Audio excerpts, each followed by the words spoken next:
A gente está aqui podendo dar um descanso ao nosso pastor. Eu sei que o pastor Leonardo é muito atarefado, estava falando com o Zé, é muito atarefado, cuida da família, cuida da igreja, do trabalho.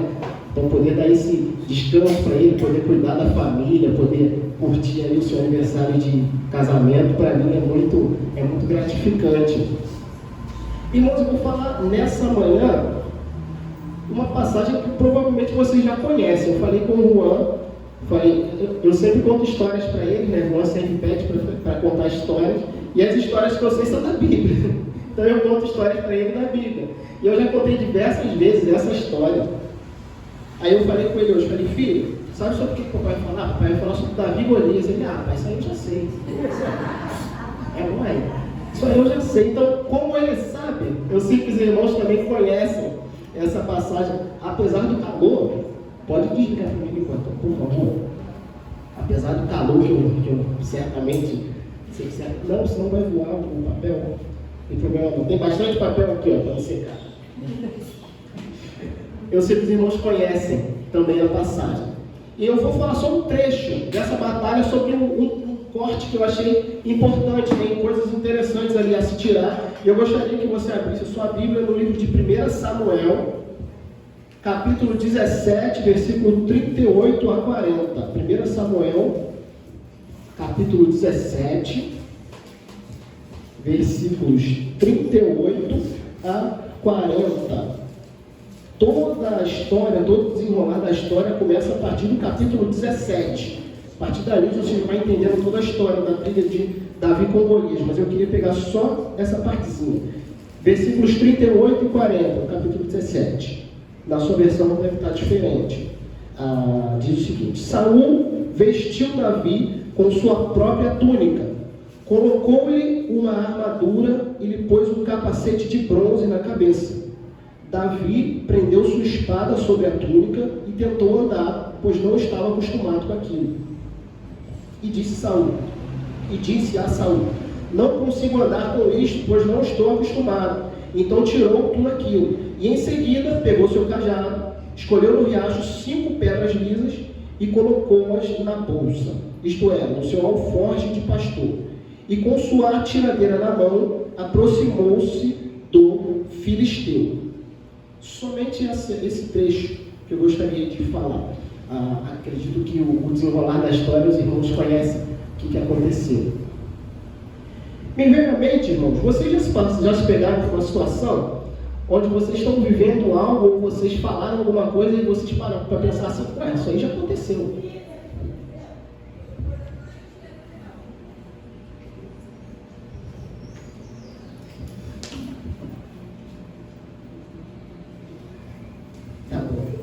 Eu vou dar um breguezinho, pode calmar.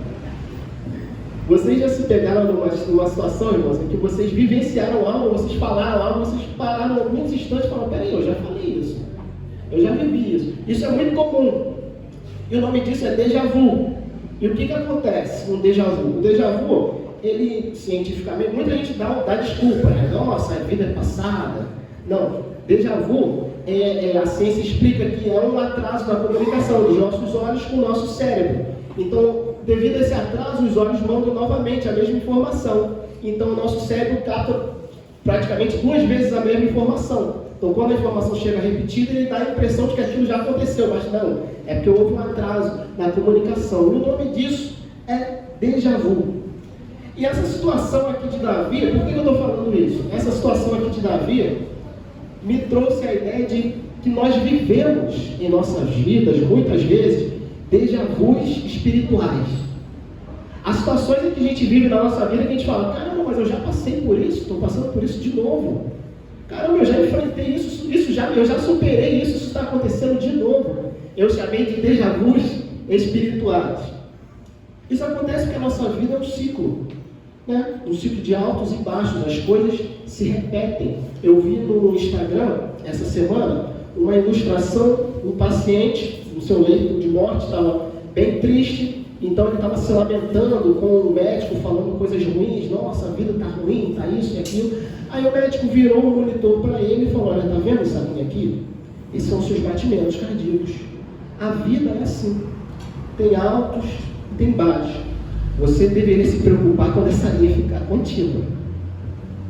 Na situação do paciente não é muito bom. A vida é assim, são altos e baixos.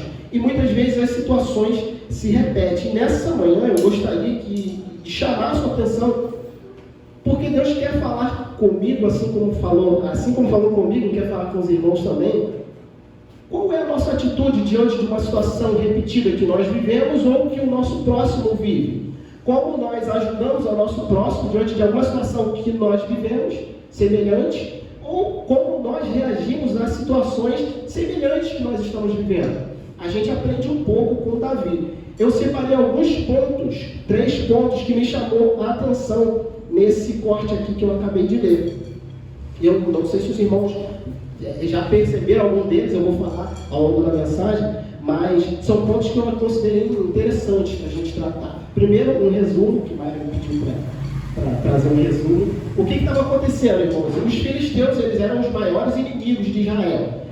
Então eles estavam em guerra com Israel. Separou cada um numa colina. Os filisteus numa colina, o povo de Israel noutra colina, com Saul, o rei, e no meio da colina tinha um vale. É ali que aconteceria a batalha. Os exércitos se posicionaram assim.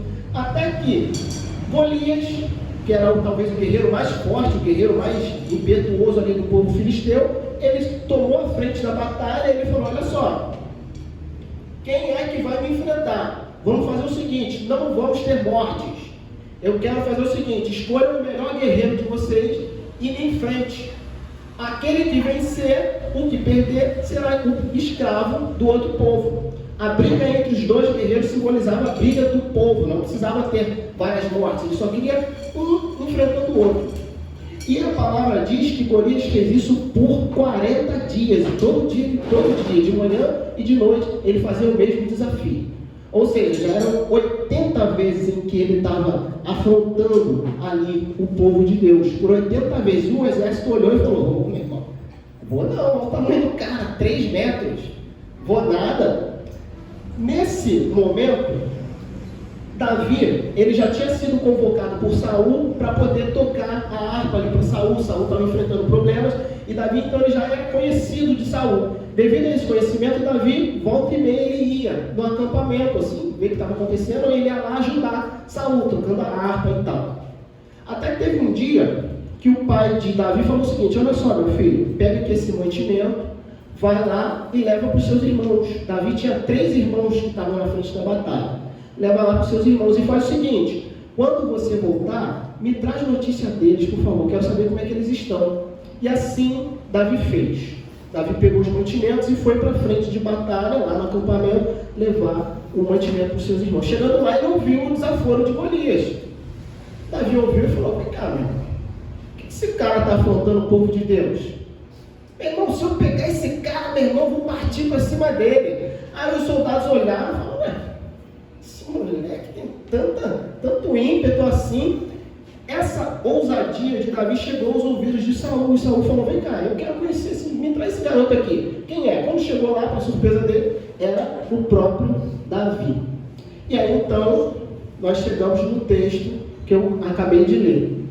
Davi então pega a roupa de Saul, não consegue vestir, não consegue andar, tira a roupa, pega aquilo que ele está acostumado a usar e vai para a batalha. Mas algumas coisas, irmãos, me chamaram a atenção. São os 3 pontos que eu gostaria de falar com vocês nessa manhã.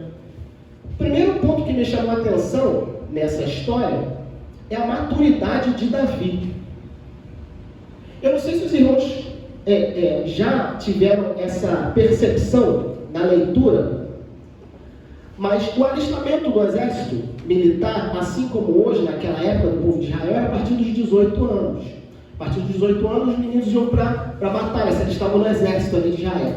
Davi já tinha 3 irmãos no exército. Ele era uma família de 8 irmãos e ele era o mais novo. Ou seja, 3 irmãos estavam na batalha, 5 não.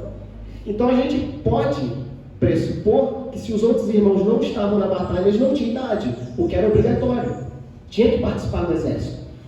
Eles não estavam na batalha, então provavelmente eles não tinham a idade para participar da batalha. Vamos conjecturar que o 5º irmão, o que não foi para a batalha, ele tinha 17 anos. um ano a menos e não se alistou. Levando em consideração aí que é um filho por ano, Davi tinha provavelmente 13 anos. 13 anos. Um garoto de 13 anos. E me chamou a atenção que, cara, como que Saul olha para um garoto de 13 anos e confia ao garoto a responsabilidade de carregar um gigante? Como que Saul olha para aquele adolescente e fala, não, tá bom, esse garoto perdeu, o povo vai ser escravizado pelos filisteus, vai lá, meu garoto. Como que um garoto tão novo? Isso me chamou a atenção. Eu fiquei, gente, como que é possível? Eu não faria isso. Como que é possível olhar para um garoto de 13 anos e falar, vai lá, né? luta pela gente? E eu fiquei pensando, e como eu falei, a batalha, o convite, né, de Golias já tinha levado 40 dias, 80 vezes. E ninguém se posicionou. E Davi foi. E um pouco antes de ir, ele conversou com Saul. Se você tiver com a sua Bíblia aberta, em 1 Samuel, capítulo 17, no versículo, a partir do 34 até o 37, antes da leitura base, é a conversa de Davi com Saul. Davi é convocado até Saul, então Saul vem cá, meu garoto, olha só, você é um moleque, você é um garoto, você é um rapaz, como é que você acha que você vai enfrentar o Golias, que é um cara que está treinando desde a sua mocidade, desde os seus 18 anos, o cara é um guerreiro, você é um garoto, como é que você acha que vai enfrentar? Versículo 34, Davi diz o seguinte: Davi, entretanto, disse a Saul: teu servo toma conta das ovelhas de seu pai. Quando aparece um leão ou um urso e leva uma ovelha do rebanho, eu vou atrás dele, dou-lhe golpes e livro a ovelha de sua boca. Quando se vira contra mim, eu o pego pela juba e lhe dou golpes até matá-lo. Teu servo pôde matar um leão e um urso. Esse filisteu incircunciso será como um deles, pois desafiou os exércitos do Deus vivo. O Senhor, que me livrou das garras do leão e das garras do urso, me livrará das mãos desse filisteu. Diante disso, Saul disse a Davi. Alguém pode ler o que Saul disse para Davi? Por favor. Vai e o Senhor seja contigo. Vai e o Senhor seja contigo. E eu achei interessante também que o autor que traduziu, eu não sei como se tem outras versões que estão diferentes, mas o mais comum é a gente encontrar que o Senhor esteja contigo. E eu achei interessante que ele colocou esteja contigo, que o Senhor esteja contigo. E isso é dúbio.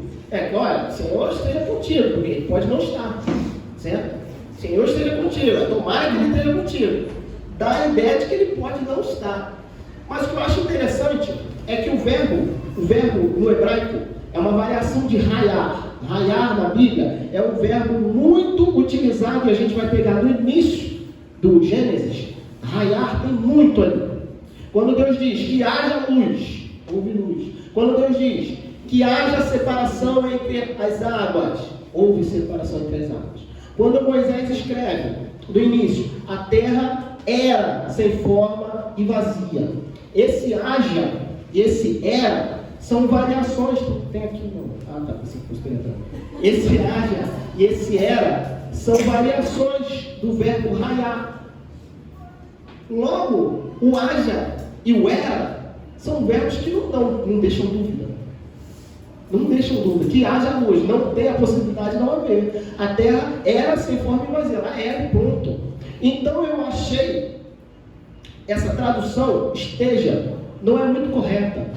Porque o mais correto seria que, após a fala de Davi, Davi falou: olha só, eu enfrentei um leão, eu enfrentei um urso, e Deus estava comigo. Eu vou enfrentar esse cara. O Saul olhou para ele e falou: cara, Deus está com você. Não foi uma dúvida, não deixou dúvida. Saul olhou para o pessoal que trouxe Davi e falou: cara, olha para esse garoto, Deus está com ele. E por isso que não importou a idade de Davi, porque não importa a sua idade, se Deus está com você, Deus é maior do que tudo. Saul olhou para ele e falou: cara, não importa quantos anos esse garoto tem. Deus está com ele, nós vamos vencer essa batalha. Deus está com esse garoto. E eu fico pensando na nossa vida, será que a gente tem autoridade para alguém olhar para a gente e falar, cara, Deus está com você. Deus está com você. Cara, eu vou orar por mim porque Deus está com você. Ele tinha 13 anos. 13 anos. E ele mostrou uma fé e uma certeza que o rei olhou para ele e falou, cara, esse garoto vai batalhar pela gente. Não importa quantos anos ele tem. Ele vai batalhar pela gente.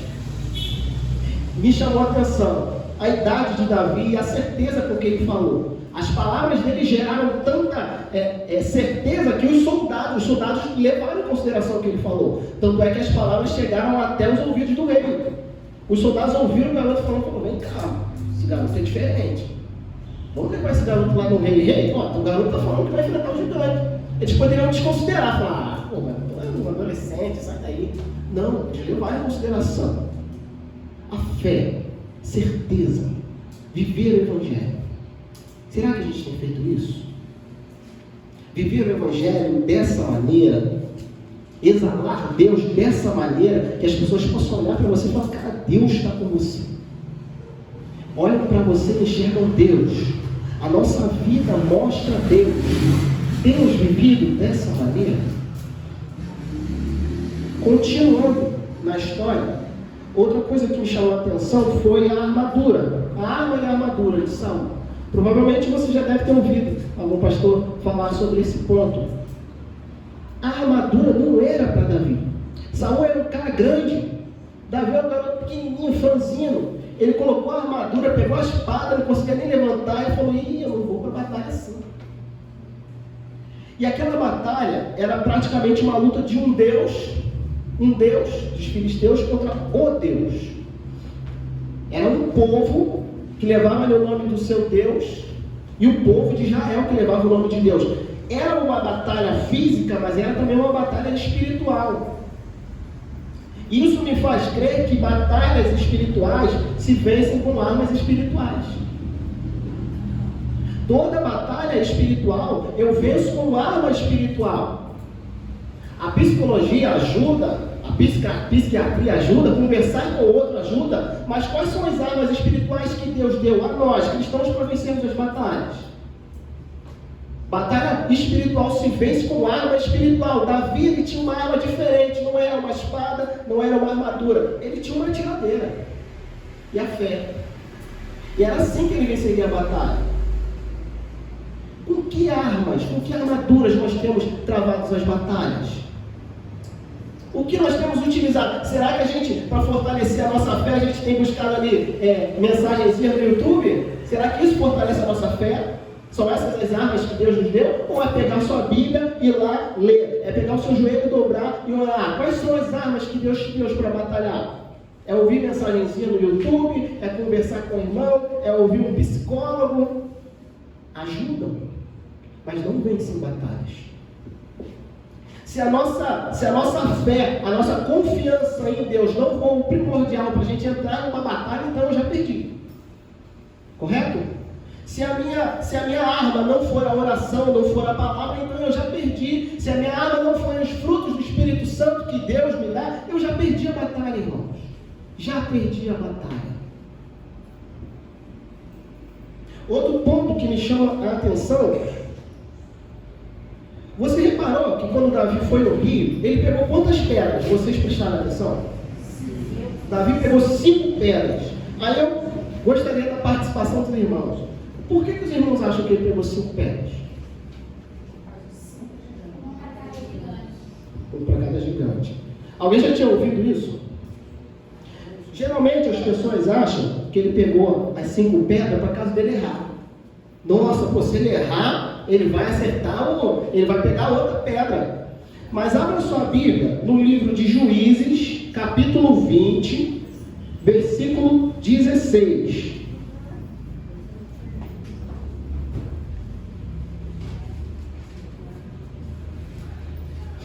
Juízes, capítulo 20, versículo 16.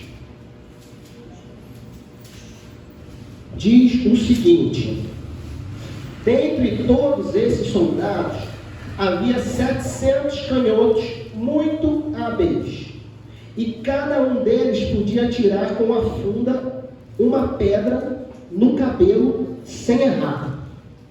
Esses eram os benjamitas, da tribo de Benjamim. E Davi, ele era treinado na técnica dos benjamitas. Com uma tiradeira, o que a palavra ali diz como cabelo, se a gente pegar a mesma palavra, ele quer dizer fio de cabelo. Com uma tiradeira, os benjamitas eram capazes de acertar o fio de cabelo a uma boa distância. Então eu te pergunto, Davi achava que ia errar um alvo de 3 metros? Davi tinha a certeza que ele ia acertar aquele alvo. Quando todo mundo olhou para Davi e falou, cara, é muito grande, não tem como enfrentar. Davi olhou para ele e falou, cara, é muito grande, não tem como errar. Não tem como errar. Davi olhou e falou, cara, eu vou acertar esse cara brincando, eu acerto um fio de cabelo, eu vou acertar esse cara brincando. Davi tinha certeza que enfrentaria aquele gigante. Por que então que ele pegou 5 pedras? Para quem nunca ouviu, abra sua Bíblia em 2 Samuel, capítulo 21, versículos de 15 a 22. 2 Samuel, capítulo 21, versículos de 15 a 22. Essa passagem fala do período em que o Davi já era rei. E ele enfrentou, não é cronológico, tá? São relatos de guerras em que Davi enfrentou. E diz o seguinte: houve ainda outra batalha entre os filisteus e Israel. Davi, ou seja, os filisteus não cumpriram a sua promessa, eles perderam a batalha e não se tornaram escravos, ou seja, não eram honestos, mas porque eles guerrearam novamente. Entre os filisteus e Israel, Davi e seus soldados foram lutar contra os filisteus. Davi se cansou muito e Isbi-Benob, descendente de Rafa, prometeu matar Davi. A ponta de bronze de lança de Isbi-Benob pesava 3,6 kg. E além disso, ele estava armado com uma espada nova. Mas Abisai, filho de Zeruia, foi em socorro de Davi e matou o filisteu. Então os soldados de Davi lhe juraram, dizendo: nunca mais sairás conosco à guerra, para que não apagues a lâmpada de Israel. Houve depois uma outra batalha contra os filisteus em Gode. Naquela ocasião, Sibecai de Uzate matou Saf, um dos descendentes de Rafa. Noutra batalha contra os filisteus em Gode, Elanã, filho de Jaé, de Belém, matou Golias de Gate, que possuía uma lança cuja haste parecia uma lançadeira de tecelão. Noutra batalha em Gate havia um homem, versículo 20. Noutra batalha em Gate havia um homem de grande estatura e que tinha 6 dedos em cada mão e 6 dedos em cada pé, 24 dedos ao todo. Ele também era descendente de Rafa e desafiou Israel, mas Jonatas, filho de Simeia, irmão de Davi, o matou. Quando a Bíblia diz aí descendente de Rafa, ou na sua versão pode estar Refaim, significa dizer que eles eram de um povo de gigantes. Descendentes de Rafa eram aqueles que eram descendentes de um povo de gigantes. Então nós temos aí Isbi-Benob, que era um gigante. Temos aí, essa mesma história ela vai se repetir em 1 Crônicas 20. Depois, se você quiser ler esse mesmo relato. Então nós temos Isbi-Benob, nós temos aí Saf, se eu não me engano, em 1 Crônicas vai estar Sipai, é a mesma pessoa. Isbi-Benob, Saf ou Sipai, temos aí Lami. Em 1 Crônica nós vamos descobrir que não é Golias, na verdade a tradução está errada, é irmão de Golias. O tradutor, quem escreveu 1 Samuel, retirou a palavra irmão, mas como esse texto se repete em 1 Crônica, a gente descobre que é irmão de Golias. Isbi-Benob, Saf ou Sipai, Lami e os 24 dedos, além de Golias. Quando os filisteus iam para a guerra, eles iam com o que eles tinham de melhor. Eles iam com aqueles guerreiros que eram os mais fortes. Davi, quando pegou a pedra, ele olhou para Golias e falou: esse eu não vou errar. Ele olhou para Isbi-Benob e falou: esse eu também não erro. Ele olhou para Sipai, para Saf e falou: eu não erro. Para Lami, eu não erro. Ele olhou para 24 dedos e falou: esse então não erro mesmo. Ele pegou 5 pedras para cada gigante. Lembra que eu falei no início sobre déjà vu? As coisas se repetem. Davi ele já tinha enfrentado um leão, Davi ele já tinha enfrentado um urso, situações semelhantes.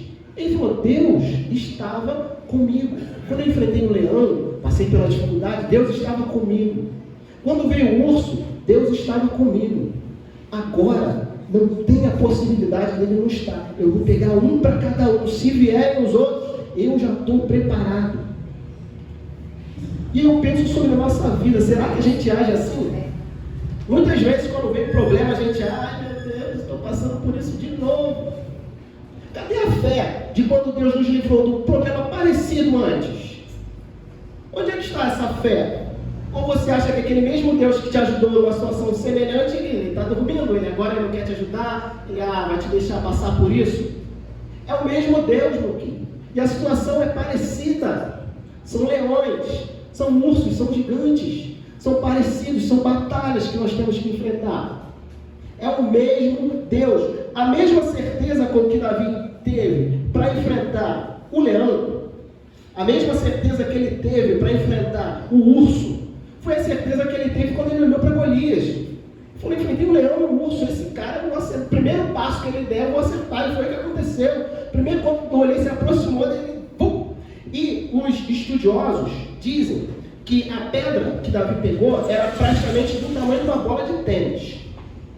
E os atiradores, com a técnica que eles tinham, faziam com que aquela bola chegasse a uma velocidade de 160 km por hora. Foi um tiro na testa de Golias. Você pensa, como é que uma pedra vai matar um gigante? Foi um tiro na testa de Golias. Ele tinha certeza. Certeza. Onde é que está essa certeza nossa? Onde é que está essa fé para enfrentar os gigantes? Eu me pego ali em Efésios, quando Paulo vai falar sobre as armas e as armaduras. Quais são as armas e as armaduras? A gente pode perguntar, né? Já que eu falei. Paulo nos dá uma noção de quais são as armas e quais são as armaduras de um cristão para enfrentar a dificuldade. Efésios 6, de 13 a 18. Você não precisa ler, não precisa abrir, eu vou pontuar. Efésios 6, de 13 a 18. Paulo diz o seguinte: portanto, tomai toda a armadura de Deus, para que possais resistir no dia mau, e havendo feito tudo, ficar firmes. Estai, pois, firmes, tendo cingidos os vossos lombos com a verdade, e vestida a couraça da justiça. Temos que ser verdadeiros. Temos que ser verdadeiros. Temos que ser justos, porque o nosso Deus é assim. Não cabe a nós a mentira. O pai da mentira não é Deus, é Satanás. Cabe a nós, como uma das armas, a verdade, a justiça. Por mais que essa justiça não me prevaleça, eu tenho que ser justo em qualquer ocasião, meu filho. Verdade e justiça. E muitas vezes no nosso meio, e nesse período de eleição, isso tem aflorado, muitas vezes a verdade tem sumido da boca dos cristãos, de muitos que se dizem cristãos. Essa não é a arma, essa não é a armadura com que eu uso para enfrentar a dificuldade. Mentira não é. É verdade e a justiça. E Paulo continua: e calçados os pés na preparação do Evangelho. Sigamos o nosso id, que não é id, porque pelo grego ele dá a ideia de movimento, é indo. Portanto, indo e pregando, não é id. Id dá a entender que você tem que ir a algum lugar. É indo. Indo para onde? Indo para o trabalho. Prega o Evangelho. É indo para onde? É indo, saindo daqui. Indo para a calçada, prega o Evangelho. Indo é muito mais forte do que id. Id, Deus me mandou ir para lugar nenhum, eu vou ficar aqui. Indo não, você levantou, saiu, prega o Evangelho. Preguemos o Evangelho, calçados os pés na preparação do Evangelho, tomando sobretudo o escudo da fé, com o qual podereis apagar todos os dardos inflamados do maligno. Fé é a nossa base de sustentação. Sem fé é impossível agradar a Deus. Impossível. Fé é a base de sustentação de todo cristão. Todo cristão. Tomando também o capacete da salvação. Temos certos de que somos salvos, redimidos, lavados pelo sangue de Jesus. E a espada do Espírito, que é a palavra de Deus. O id, ou indo, dá a entender que nós temos que ir e falar a outras pessoas. Mas também a palavra ela é para a gente.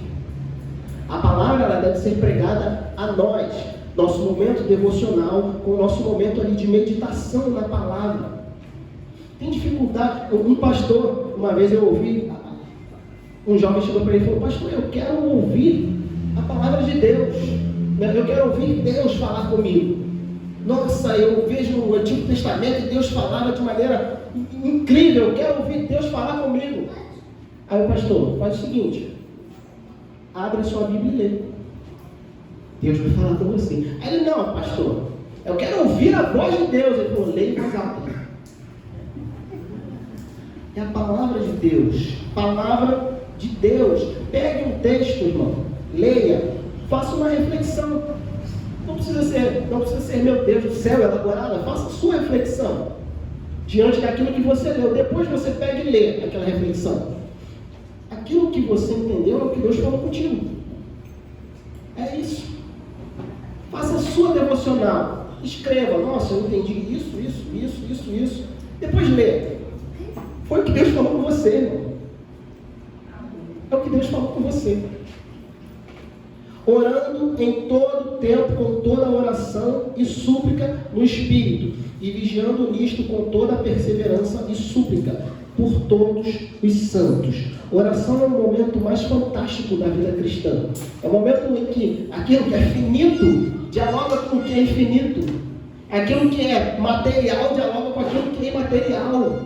É um momento fantástico onde a gente fala com o Criador do universo. Oração. Oração. Então Paulo nos dá uma lista. Temos que ser verdadeiros, temos que ser justos, temos que pregar a palavra do Evangelho, temos que ter fé, temos que ter a certeza da salvação, temos que pregar para nós mesmos, ter um momento devocional, ler a palavra e oração. Essas são as armas e as armaduras para se vencer qualquer gigante. Qualquer gigante. E eu tenho para mim, eu não coloquei isso no esboço, mas eu tenho para mim que Paulo, quando escreveu isso, ele olhou para um soldado romano, ele olhou e falou: caramba, o cara está de escudo, está de espada, a gente nem está em guerra e o cara está todo preparado. Mas se tiver uma guerra, ele já está preparado. Ele pensou: caramba, o cristão deve ser assim, mas não com essas armas e não com essa armadura. Sabe por quê? Porque Paulo ele tinha a noção de que precisamos de armas e armaduras, mas não como os romanos. Porque a partir do momento que a gente levantou a mão e a gente disse sim, e a gente aceitou o chamado, o convite ao Evangelho, a partir daquele momento, meu querido, você já colocou o pé na guerra. A partir do momento que você disse sim, você já está em guerra. E como eu disse, é uma batalha que não é física, ela é espiritual. E você precisa de armas e armaduras espirituais para vencer essa batalha. Porque, como nós cantamos, o nosso general é Cristo. E a arma e a armadura que Ele te deu não foi uma espada, não foi um escudo, foi a palavra, foi oração, foi fé, foi paciência, foi amor, foi domínio próprio, mansidão. Essas são as armas que nós travamos as batalhas. Qual tem sido o seu Golias, meu querido? A gente sabe que nessa história, aquilo que a gente retira para a gente é que o Golias é uma nossa dificuldade. Qual tem sido o seu Golias? Como você tem enfrentado? O seu Golias ele pode ser uma doença. O seu Golias ele pode ser uma dificuldade financeira. O seu Golias ele pode ser um pecado. O seu Golias ele pode ser uma dificuldade no casamento. O seu Golias pode ser um vizinho que vive te perturbando. E às vezes o seu Golias pode ser você mesmo. Às vezes o seu Golias é você mesmo. E como é que você tem enfrentado? Assim como Davi, a gente tem vivido de maneira que as pessoas possam olhar para a gente e falar: Deus está com você. Assim como Davi, nós temos andado dispostos a enfrentar, seja lá quais foram ou quantos forem os gigantes. Será que a gente tem andado nesse princípio? Será que nós temos andado nessa certeza, irmãos? E aí eu me lembro das palavras de Jesus, de Mateus 28:20. Eis que estarei convosco todos os dias, até a consumação dos séculos. Amém. Essas palavras, elas devem ser reais na nossa vida. Deus está com você. Não é necessária a afirmação de um rei como Saul. É Jesus dizendo: eu estou com você. Mas para vencer a batalha, você precisa usar aquilo que eu te dei. Davi não pegou a arma e a armadura de outra pessoa. Ele pegou aquilo que ele tinha, que foi aquilo que Deus deu para ele, a sua experiência e a sua fé, o seu relacionamento com Deus. Foi assim que ele venceu uma batalha. Eu estarei convosco todos os dias da minha vida, mas use aquilo que eu te dei.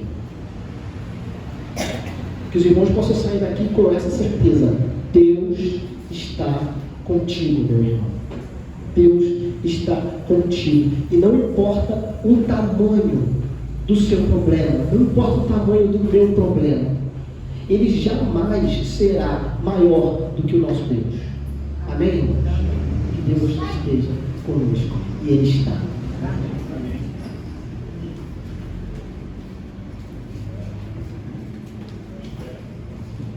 Nós agradecemos ao irmão Jefferson, e agradecemos a Deus por ter usado o irmão tão poderosamente nas nossas vidas.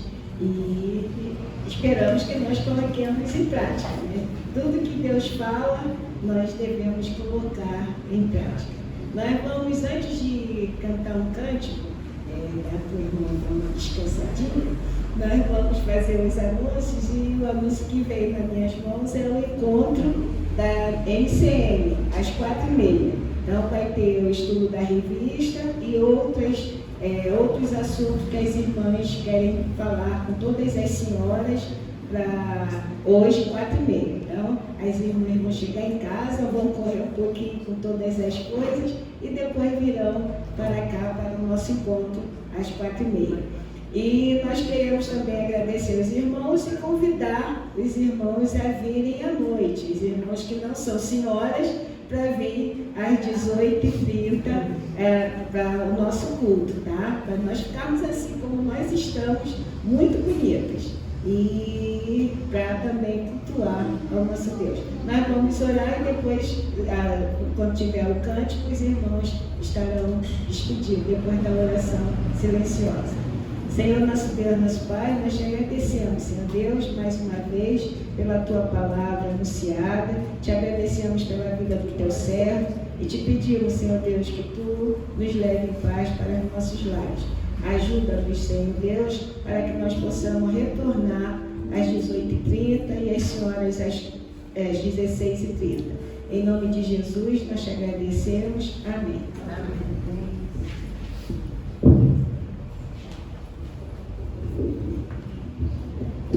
Irmãos, com muita humildade, eu gostaria de cantar uma música que é minha, que ela fala um pouco sobre o tempo. Muitas vezes, para a gente vencer gigantes, é necessário esperar. Muitas vezes, para a gente vencer uma dificuldade, nem sempre ela vai se superar no dia seguinte. A nossa oração, muitas vezes, é por tempo. Então, eu gostaria que você refletisse nessa canção.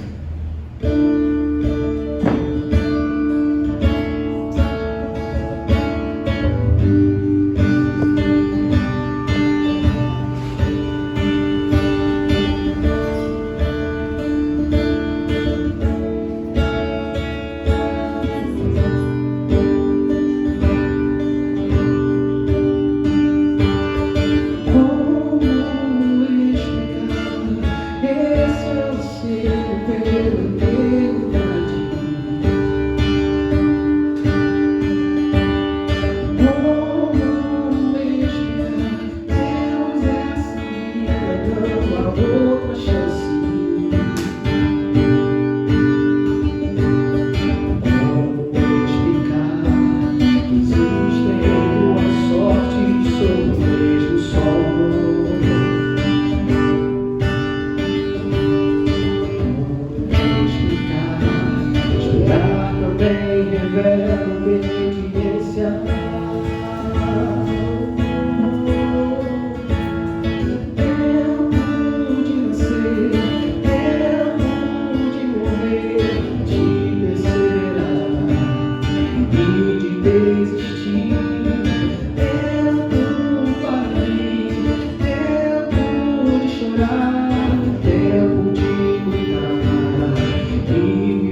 Quero